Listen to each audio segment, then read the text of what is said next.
வரலாற்றில் எத்தனையோ தலைவர்கள் உண்டு.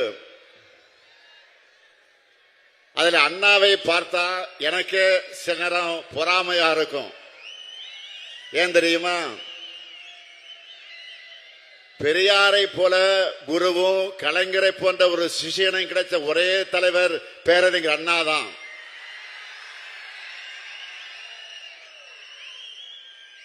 எல்லா தாயும் தன்னுடைய பிள்ளைக்கு பேர் வைப்பாங்க.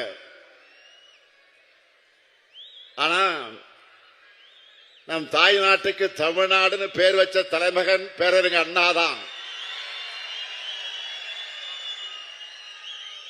அப்படிப்பட்ட அண்ணாவின் ஊர்ல அவர் உருவாக்கிய திராவிட முன்னேற்ற கழகத்தின் தலைவரா